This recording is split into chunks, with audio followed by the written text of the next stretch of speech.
Bonjour à tous. Merci d'être tous présents. Tiens Marie, c'est un verre d'eau. Présents. Pascal et Gilles Le Gardinier. Vous connaissez déjà Gilles, peut-être un peu moins Pascal. Et nous les recevons ce soir pour leur dernier livre à 4 mains, Les phrases interdites si vous voulez rester en couple. Peut-être que Pascal et Gilles, vous pouvez présenter le livre. Ça me semble être une bonne introduction. C'est une très bonne introduction. Bonjour à tous, merci beaucoup d'être là. Effectivement, vous connaissez sans doute déjà Gilles et aujourd'hui on vous présente un autre bébé qu'on a écrit tous les deux à 4 mains. Sur... Oui, il est un peu carré, mais il est rose quand même. Ça peut... Et donc on a écrit ce petit livre parce que... Ah, tu démarres sérieux comme ça tout de suite? Ouais, bon, d'accord. Bon, voilà. Pour l'instant, c'est à peu près maîtrisé. Est-ce que vous voulez qu'elle chante quelque chose? Non, ça vous dites fera plaisir. non. Dites non. Est-ce que vous voulez que je vous retire les post-it que Marie a soigneusement mis dans le livre comme repère? Surtout pas. Parce qu'en fait, on est content d'être en Bretagne et la vie n'est pas forcément facile, donc autant ne pas... Il y a 3 questions qui vont vous manquer. Ne faites pas de photos. Donc c'est un livre pas très sérieux, effectivement. Si, c'est un livre sérieux. Si on parle de choses sérieuses. Non, légèrement de choses... ça, voilà. Bon, voilà. Vous avez chiffonné les petits... La vie, parce que je... Sinon, quand ils sont tous... Ouais. J'ai honte. Ah, ça y est, c'est passé. Donc, en fait... D'abord, merci d'être là ce soir. C'était pas évident lundi soir, mais on était là ce soir, on voulait en profiter pour rencontrer les libraires et vous. Donc voilà, très heureux d'être là. Et puis, voilà, quoi vous dire d'autre. Tu veux commencer, Marie ou après, l'idée, c'est aussi de vous rencontrer. Donc si vous avez des questions, on est là pour être avec vous, on n'est pas juste là pour dérouler un texte qui serait très professionnellement préparé avec des post-it, mais... Non, l'idée c'était que vous nous présentiez le livre d'abord. Ah, d'accord. Alors, ce livre, en fait, on a eu l'idée il y a presque 2 ans, parce qu'aujourd'hui on s'est dit que c'était compliqué entre les hommes et les femmes, et on a pensé surtout, alors ceux qui sont déjà en couple, on n'a pas la prétention de leur apprendre grand-chose, mais on voit beaucoup de jeunes gens, beaucoup de jeunes femmes qui en fait n'osent même plus tenter la rencontre, parce que c'est compliqué de parler entre hommes et femmes aujourd'hui. Et que dans l'espèce de concert qu'il y a, où tout le monde s'aboie dessus, avec des gens qui ont besoin de prendre de bonnes leçons et d'apprendre les choses, il n'y a plus de couple qui parle. Et nous, on a la chance de travailler ensemble, on a la chance de bien s'entendre. Et, elle est gentille. Et elle me tape. Et je vous raconterai, si vous voulez, la fois où elle m'a assommé avec une poêle. Ça vous intéresse, ça, hein? Et c'est vrai. Et du coup, on s'est dit que c'était bien qu'un couple prenne la parole de façon légère, pas prétentieuse, pas comme des psys ou comme des gens comme ça dont c'est le métier, qui ont une rhétorique, une façon de faire, mais d'un point de vue pratique, avec l'idée de pouvoir vous amuser en montrant à chacun l'occasion d'échanger sur des sujets qui peuvent devenir des problèmes, et en montrant le point de vue de l'autre. Donc on a d'abord fait la démarche, on n'a jamais eu à se dire ces phrases-là, parce qu'on travaille depuis longtemps ensemble et qu'on se connaît depuis longtemps, et qu'en fait on s'est un peu construit ensemble, donc on n'a pas eu ces écueils-là. Mais l'idée c'était aux jeunes couples, aux gens qui doutent, à ceux qui sont célibataires et qui se demandent comment on loupe pas ce genre d'aventure, comment faire à travers un petit bouquin un peu un tour d'horizon de ce qui peut être dangereux. Donc voilà, c'est la raison d'être de ce livre-là. Voilà. Alors effectivement, nous, on ne s'est pas dit ces phrases-là, mais par contre, on les a beaucoup entendues autour de nous, chez des couples nouveaux et un peu moins nouveaux. Donc on s'est dit effectivement que c'était une bonne occasion de créer le dialogue entre hommes et femmes autour des petites phrases qui peuvent faire mal si elles sont dites sérieusement, mais qui permettent aussi d'ouvrir le dialogue si elles sont dites de façon un peu plus légère. Donc voilà, c'était notre propos, c'est juste de rapprocher en provoquant le dialogue. Vous n'avez pas besoin de moi. Marie, une chanson? Non, c'est-à-dire que vous avez abordé mes 2 premières questions. Ma première question étant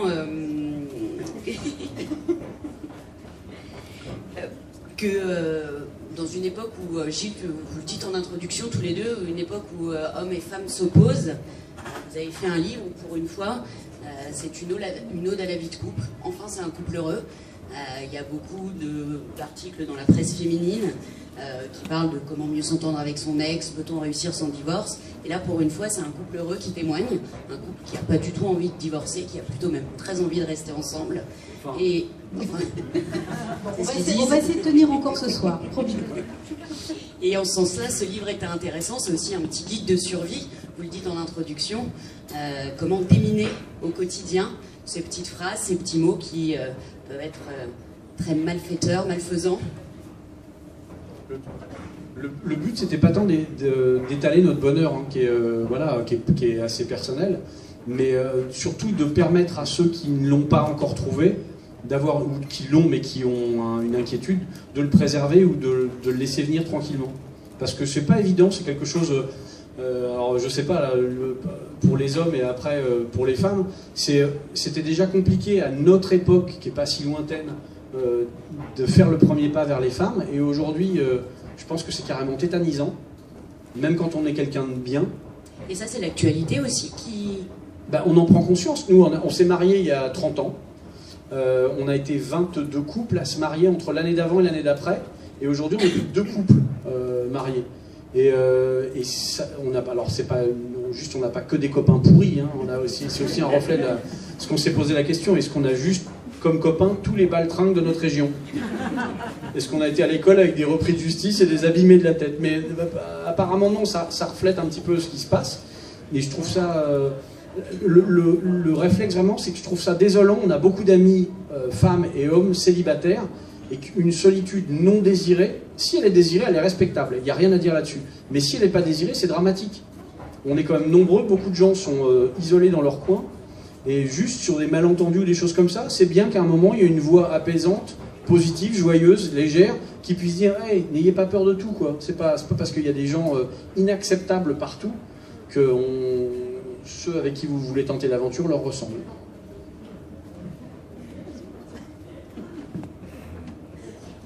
Alors j'enchaîne. On va parler du rire.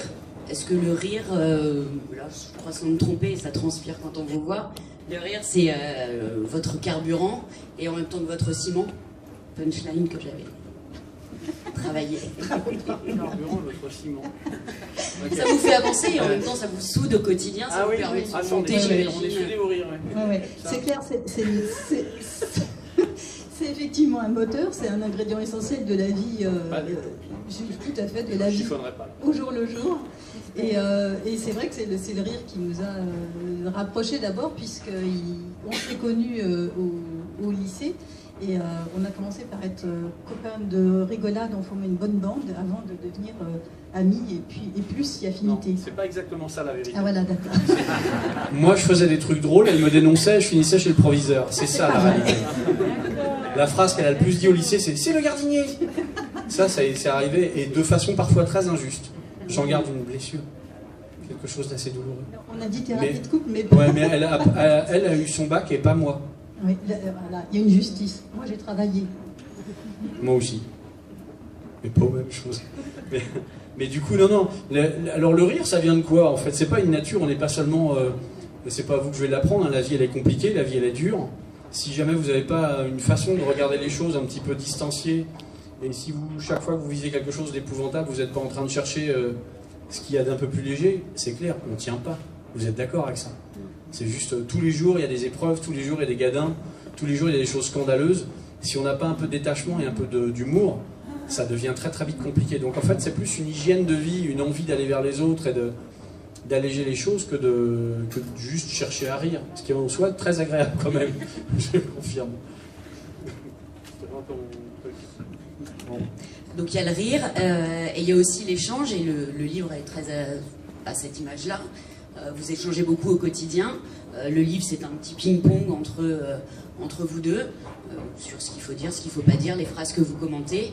Donc j'imagine que la discussion au quotidien, c'est aussi... Oui, bien sûr. De toute façon, vous le savez tous dans vos vies, l'échange et la communication, parler aux autres, aux parents, aux amis, à son conjoint, à tout l'entourage, c'est essentiel. Donc c'est vrai que les petites phrases, on connaît tous le pouvoir des mots, et une petite chose que quelqu'un peut vous dire sans forcément penser à mal peut toucher droit au cœur et commettre beaucoup de dégâts. Et voilà, on a essayé de recenser les petites phrases qui peuvent être dites comme ça de façon assez légère, mais qui marquent une faille, et ce sont des choses qui peuvent vieillir en vous, grandir en vous et devenir vraiment des gouffres et vraiment des écueils entre les hommes et les femmes, enfin entre les couples en général, y compris professionnels. Donc c'est vraiment... Elle est super sérieuse. Je suis sérieuse. Vous voyez, vous avez compris comment fonctionne le couple en fait. C'est moi qui suis sérieuse et lui qui met la pagaille. Donc voilà. On est un moteur à explosion. Moi je suis l'explosion et c'est elle le piston qui fait avancer le machin. Voilà. Tu voulais dire autre chose? Non, mais moi j'ai rien. Est-ce qu'à ce niveau-là, vous avez des questions déjà? On est là pour vous. Si vous voulez des questions, des conseils beauté. Erwan. Selon vous, quelle est la pire phrase? On peut pas les mettre en podium parce que ça dépend vraiment de la nature de celui qui l'a dit, et ça dépend du moment auquel on le dit, et ça dépend qui la reçoit. Donc en fait, potentiellement, toutes ces phrases sont la pire pour la personne qui la reçoit au mauvais moment et de la mauvaise façon. Après, hiérarchiser l'horreur, c'est toujours quelque chose qui est assez compliqué.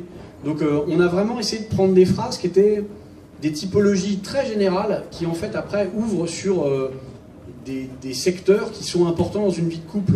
Ça peut être la nourriture, la façon de s'habiller, l'heure à laquelle on rentre, le comportement, ce qu'on dit pas, ce qu'on cache pas. C'est vraiment des grands secteurs. Après, il n'y a pas... Je pense que chacun... le livre est maintenant en vente depuis quelques semaines. Les premiers retours qu'on a, à chaque fois, les gens sortent une phrase en disant « celle-là », et c'est jamais la même, « celle-là m'a vraiment parlé parce que j'ai vécu ça ou parce que j'ai peur de l'entendre ». Et c'est très étrange de voir, et c'est aussi un des intérêts qu'on voit dans la littérature. Quand vous écrivez un roman, vous faites une image de votre roman, puis après vous le donnez au public qui en fait ce qu'il veut, et bien c'est pour lui que c'est fait, donc tant mieux. Mais grosso modo, chacun a sa lecture d'un roman. Mais là, en plus, c'est pire parce que vous avez, je ne sais plus combien d'entrées par phrase, et que grosso modo, chacun les reçoit à sa façon à lui. Donc après, ce serait presque intéressant, si jamais on était avec un panel qui a déjà lu, de leur demander quelle phrase est la pire pour chacun d'eux, et on se rendrait compte à quel point c'est différent suivant les individus. C'est ça qui est intéressant, c'est de pouvoir le lire en tant qu'homme ou en tant que femme, d'y trouver des portes d'entrée, et d'y trouver après dans ces portes d'entrée une façon d'être soi-même en sachant qui est l'autre. Je ne sais pas si j'étais très clair. Si, ça va? C'était clair? Ok, c'est gentil. Alors il y a 47 phrases d'accord. dans ce livre. Est-ce que toutes celles que vous nous proposez ont été une évidence, sont sorties comme ça, ou est-ce qu'il y a eu matière à débat, à discussion? Pascal, toi tu as dit bah non, celle-ci c'est non, Gilles a milité pour une. Non, elles sont venues assez naturellement avec notre vécu à nous et puis en observant notre entourage. C'est vraiment des phrases qui sont universelles. L'idée c'est de ne pas censurer, c'est-à-dire on n'a rien retiré. Il y en a quelques-unes qui sont assez... Enfin, moi ça ne me serait pas venu à l'idée. Ça ne me serait pas venu à l'idée de les dire en tant qu'homme. Je sais que ça se dit ou je sais que ça s'est entendu. C'est bien de le déminer, donc on a mis y compris ce qui nous ressemblait pas du tout. Oui, c'est vraiment des phrases qui concernent également toutes les générations. C'est-à-dire qu'il y en a que vous avez pu entendre les jeunes générations dire à propos de l'utilisation des portables, des SMS, de ce genre de choses. Et puis il y en a qui sont vraiment qui peuvent être dites par les hommes et par les femmes. Ouais, nous, on ne dit pas les SMS. Nous, c'est des tablettes d'argile. Ouais. On s'écrit avec un cunéiforme sur des tablettes d'argile. Que Pascal était dans la classe de Jésus. Et elle a redoublé. On avait dit qu'on n'en parlait pas. Elle a redoublé. Alors, vous êtes évidemment très légers dans le traitement, tous les deux, mais il y a aussi des réflexions beaucoup plus profondes. Quand vous parlez, par exemple, dans la phrase que j'ai oubliée, « Pourquoi tu souris ?», vous parlez du fait que la crainte de ne pas être aimé assez ou suffisamment dans le regard de l'autre. Et constamment, derrière cette apparente légèreté, il y a des choses beaucoup plus qui traduisent souvent un mal-être, des non-dits. Et ça, c'est aussi intéressant à constater, parce que le livre est rose, il a l'air d'être un bonbon comme ça, mais il en dit aussi long sur la vie de couple, sur l'attitude qu'il faudrait qu'on ait, le rapport à sa vie d'avant. C'est Je pense que, alors là, je connais pas vos vies, je connais pas, enfin si je connais la tienne, c'est juste tragique, c'est épouvantable. Et ça s'arrange pas en plus. Ça s'arrange pas. Mais je pense que dans la façon qu'on a de se tourner vers l'autre ou de vouloir faire équipe avec quelqu'un d'autre, il y a de toute façon l'envie de dépasser ses propres faiblesses. Et pour moi, un couple, que ce soit un couple homme-femme, homme-homme, femme-femme, peu importe, l'idée de s'associer même professionnellement, affectivement, amoureusement à quelqu'un, il y a la notion d'aller plus loin que soi-même, qui est absolument fondamentale chez l'humain. On l'oublie, en fait. C'est qu'à deux, on peut plus qu'à un. C'est juste stupide, mais aujourd'hui, on l'oublie. Et quand on aime quelqu'un, on a toujours la trouille de ne pas être à sa hauteur. Et quand on se sent peut-être délaissé ou peut-être moins bien traité, on a aussi la trouille de finir par être abandonné, effectivement. Et je pense que c'est des espèces de cordes qui nous tendent, qui nous poussent à donner plus ou à tenter plus, et qui sont absolument fondamentales dans la définition de ce qu'on est et de l'énergie qu'on se donne pour accomplir pour l'autre. C'était magnifique. C'était mes 3 minutes sérieuses. Pascal, tu veux rajouter quelque chose? Non, il parle bien en fait, là. Il est sérieux pour 30 secondes, donc c'est bien bon, profitez-en, ça ne dure pas toujours. Nous sommes dans une librairie. Les mots, c'est votre métier au quotidien. C'est ça le truc, je me disais, il y a peu de viande en fait. Outre les livres que tu écris, Gilles, et que vous avez écrit aussi tous les deux, comme une ombre, notamment l'année dernière, les mots, c'est votre métier au quotidien, puisque vous faites des dossiers de presse pour le cinéma. Alors, c'est quoi l'importance des mots dans un couple? C'est vital. Vous avez 3 heures. Ah oui, c'est ça. C'est un sujet de base, un petit peu quand même. Quand je vois comment je m'en suis sorti à l'école. Bien sûr, bah, les mots c'est essentiel parce que c'est quand même la façon de dire qui l'on est. Et, et dire qui l'on est, c'est extrêmement difficile. Donc le choix des mots, c'est essentiel. Et donc quand on a quelque chose à dire à l'autre, les mots qu'on choisit peuvent dire exactement ce qu'on a envie de dire ou bien passer complètement à côté et être vecteur de mauvaise communication et donc de mauvaise compréhension. Donc c'est vrai, les mots c'est essentiel. Et le dialogue dans un couple, quel qu'il soit, quand on fonctionne à plusieurs, est essentiel parce que c'est quand même le premier vecteur de communication. Oh, j'adore te voir parler comme ça, en fait, c'est assez rare, mais maintenant à la maison, tu auras un micro avec un haut-parleur.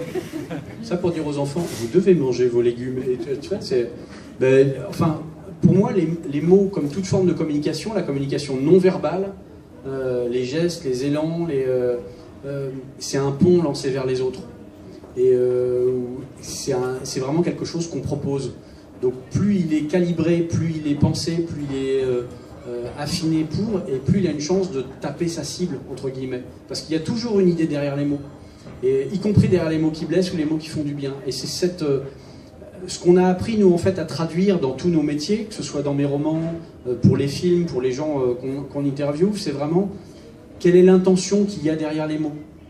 Et à force de choisir des mots pour des gens dont on lit l'intention, mais qui n'ont pas forcément les bons mots, on affine ça. Et je pense qu'on est un poil moins mauvais maintenant en termes de communication. C'est-à-dire qu'aujourd'hui, on sait doser ce qui se dit ou ce qui ne se dit pas.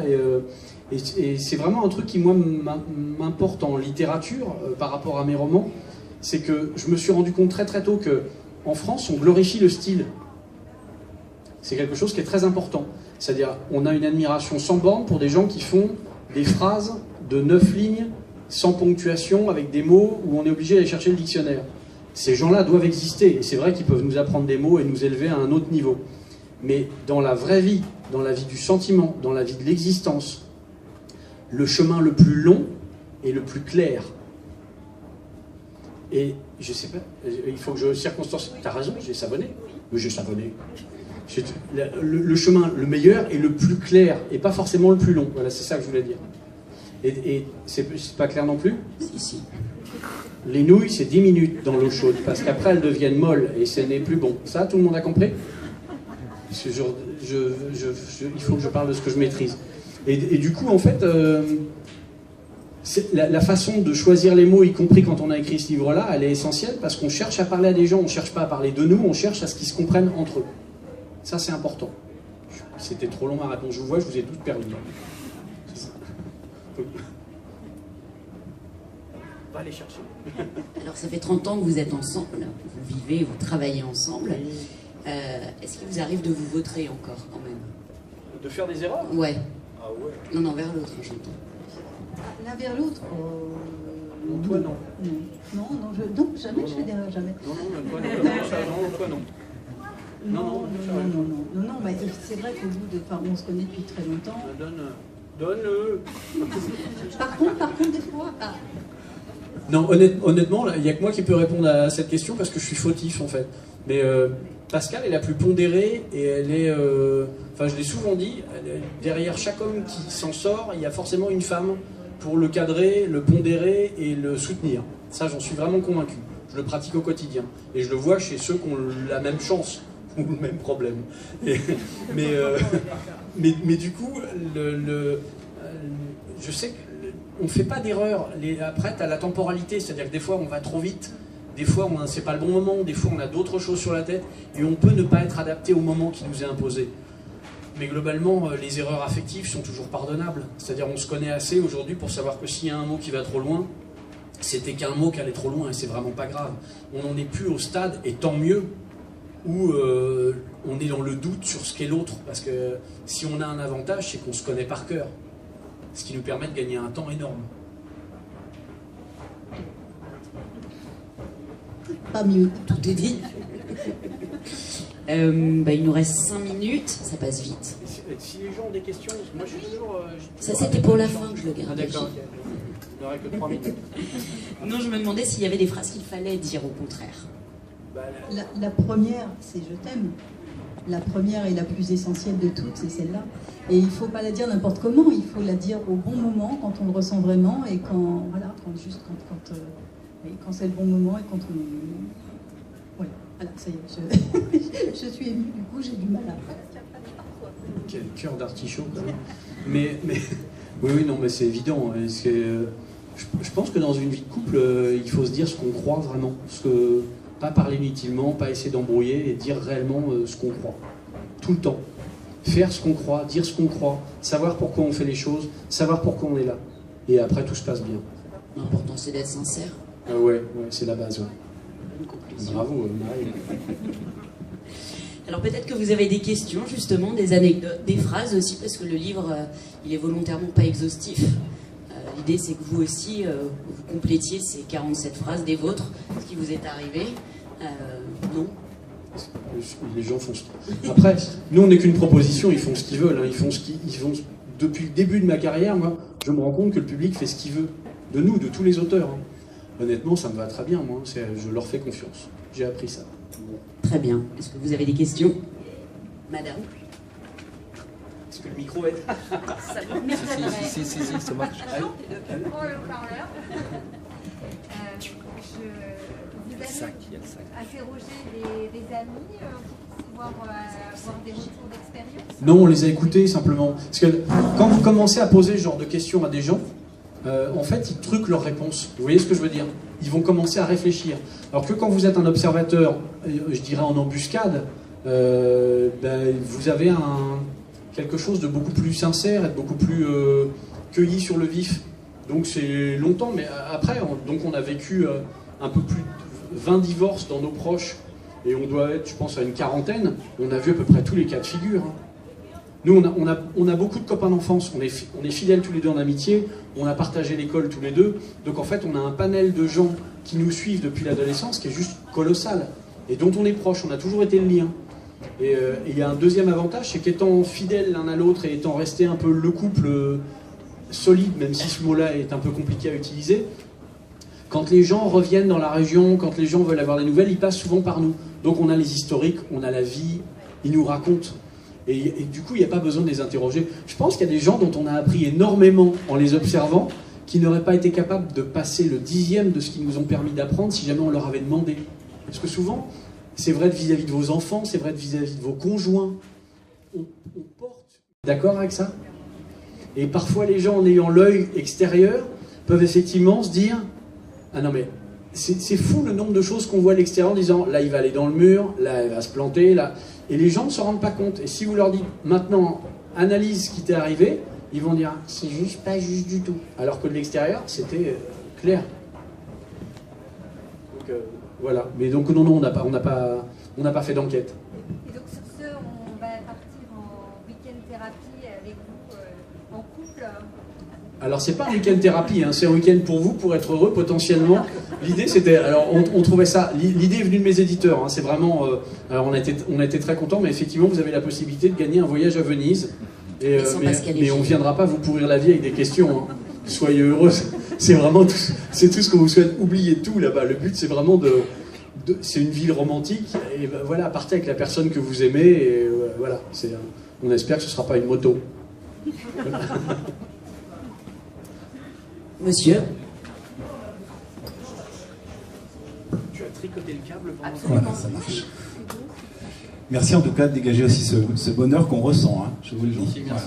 Non, j'avais une question sur les phrases, parce qu'on parle de phrases, mais il y a les phrases écrites, les phrases orales, et puis maintenant il y a les phrases SMS, tout va vite, et il y a peut-être des phrases qu'on peut écrire, des phrases qu'on ne peut pas dire, et des phrases qu'il ne faut surtout pas envoyer sur SMS. Et quel est votre mode de fonctionnement? Parce qu'aujourd'hui, voilà, on a tous un portable et on échange très vite. C'est un outil fabuleux. Après, comme tous les outils fabuleux, alors que ce soit la télévision, que ce soit toutes ces choses qui permettent de découvrir, d'aller plus loin et de communiquer, le portable est quelque chose qui est rentré dans l'intimité de la vie des gens. J'ose croire que nous sommes de la même génération, mais nous, on a vécu autre chose avant. Donc on a un référentiel. Et moi, c'est ce que je tatane au risque de passer pour un vieux débris auprès des jeunes, c'est pas en envoyant un SMS qu'on apprend à connaître les filles ou qu'on apprend à connaître les garçons. À un moment, il faut aller leur parler. Et puis, je suis certain qu'un regard, une chevelure, une silhouette nous fera toujours plus d'effet que ces émoticônes. Voilà, et aujourd'hui, je vois une génération qui n'arrête pas de communiquer, qui est inféodée à une machine, qui est là pour lui vendre, et qui en fait passe à côté de ce qui fait la vie. Il y a une semaine, on était avec un copain qui nous dit il a fait dans son jardin la première fête d'anniversaire de sa fille, qui a 7 ans je crois. Et donc en fait ils ont mis des tentes partout et ils leur ont mis des gâteaux, enfin ce qu'on a toujours aimé faire quand on était gamin, on est des animaux. Et les gamins sont à 9h30 enfermés dans leur tente et ils ont regardé une série sur leur téléphone. Et il était désemparé, il ne savait pas quoi faire. Moi j'aurais mis le feu. Mais il faut qu'il se passe des choses dans la vie. Là ça devient intéressant quand ça dérape en fait. Si jamais vous avez rencontré plein d'auteurs, si vous avez la gentillesse de venir et qu'on est juste là à dérouler les choses normalement et à faire notre métier, c'est juste horrible. On est entre humains. Vous êtes là pour ressentir, on est là pour essayer de vous faire ressentir quelque chose. Donc après, parce que nous-mêmes, on ressent quelque chose. Du coup, voilà, c'est toutes les phrases que vous écrivez, quel que soit le média, sont quelque chose de tendu vers l'autre, de proposer à l'autre. Donc on le disait tout à l'heure, posez-vous la question du pourquoi. Et il y a quelque chose qui, moi, me tient à cœur. Je trouve qu'une lettre, aujourd'hui, a une puissance qu'elle n'avait pas avant. Souvent, j'ai des gens qui viennent me voir, ou dans notre entourage, et qui nous disent, voilà, j'ai un problème avec un enfant, j'ai un problème avec mon père, j'ai un problème avec ma mère, le pouvoir de la lettre, aujourd'hui, s'en trouve décuplé, puisque justement, on est assailli de choses qui sont insignifiantes et qu'on ne relit jamais avec bonheur. Et alors que vous prenez le temps de choisir vos mots, vous prenez le temps de l'envoyer, la personne prend le temps de le lire à son rythme, elle peut le relire. C'est parfois dur de dire en face aux gens ce qu'on a à leur dire de grave, de sérieux, ou même d'impliquant pour soi, même si c'est anodin. Et aujourd'hui, l'écrit prend un pouvoir que paradoxalement, dans cette civilisation de l'audiovisuel, il n'a jamais eu avant. Donc, si vous avez des choses importantes à dire, si vous avez des choses risquées à dire, si vous avez des choses qui vous engagent, écrivez-les d'abord. Et pas par SMS. Mais pas par SMS. Merci. D'autres questions? D'ailleurs, vous utilisez le papier et le crayon pour faire naître... Non. Non, alors je vous explique pourquoi c'est par respect pour vous. Le but d'un auteur, quel qu'il soit, quelle que soit l'époque, est de vous offrir le texte le plus abouti, le plus sincère et le plus soigné possible. Et hormis des génies, quand vous regardez je vous invite, si vous pouvez, sur Internet, à voir les brouillons de quelqu'un comme Lewis Carroll, qui est juste... c'est ahurissant. Je pense que ce ne sont même pas ces brouillons. Je pense que le mec se faisait des faux brouillons pour la postérité, mais qu'avant, il était comme Hugo, avec des trucs collés, des flèches, des railletés. On est des humains. Et le but étant de vous sortir le meilleur texte possible, l'ordinateur offre un intérêt considérable, c'est que vous avez, au fur et à mesure, ce que vous corrigez est propre. C'est-à-dire que j'ai devant moi la page la plus proche de ce que je vais vous proposer, avant même que Pascal ne la corrige. Et du coup, c'est un outil, aujourd'hui, je trouve magique que des gens prétendent continuer à écrire avec des cahiers et des trucs, mais derrière, il y a quelqu'un qui fait le travail qu'eux ne font pas. Donc, même les premières idées que vous avez sont automatiquement... l'ordinateur n'est pas pareil. Alors là, par contre, moi là-dessus, je suis particulier, ça rend Pascal dingue, je ne prends pas de notes. C'est-à-dire que je réfléchis à mes livres des années à l'avance. Chaque fois que je vous propose un livre, c'est qu'il a vieilli dans ma tête entre 3 ans et 8 ans, et qu'au fur et à mesure, et c'est une méthode de feignant, hein, parce que le cerveau en fait se muscle au fur et à mesure, et que vous pouvez étendre votre mémoire. Pour le moment, j'ai pas touché la limite, je pense qu'à un moment ça viendra, mais pour moi l'acte d'écrire n'est le fait que de vider le disque dur que j'ai dans la tête pour chaque livre. Et ça a un avantage profond, c'est que quand vous prenez des notes, vous figez les choses. Et qu'après, quand vous reprenez vos notes, c'est fastidieux pour tout le monde, quel que soit le travail que vous préparez. Alors c'est possible parce que je suis en fiction et que je suis calibré pour ça. Mais quand des gens font un travail universitaire, je ne pense pas que ce soit possible. Mais du coup, en fait, chaque fois que je modifie quelque chose dans ma tête, parce que je capte un regard, une chevelure, n'importe quoi que j'attrape dans la vie, je me dis, ok, le personnage, je fais évoluer ça, automatiquement, c'est upgradé dans ma tête. Automatiquement, c'est remis à jour, et mon idée est la plus récente et la plus précise. Alors qu'avec des notes, il vous faut un carnet, il vous faut des stylos, c'est une galère, vous n'êtes pas tranquille pour écrire, enfin... Non, c'est vraiment un travail, tout est dans la tête. Et pourquoi ça vous énerve, Pascal? Parce que moi, j'en suis incapable. Non, c'est vrai, je le vois, effectivement, ces livres, quand il commence à écrire, il a déjà tout le livre dans la tête, pratiquement. Et c'est vrai que moi, ça me rend... Enfin, je suis admirative de voir qu'il maîtrise de A à Z la trame du livre. Après, bien sûr, il y a des choses qui évoluent, des personnages qui prennent des directions un peu différentes, mais effectivement, il n'a aucune note, aucun... Et voilà, moi, je suis admirative plus qu'énervée. Oui, parce que vous ne pouvez pas tricher. Voilà, impossible.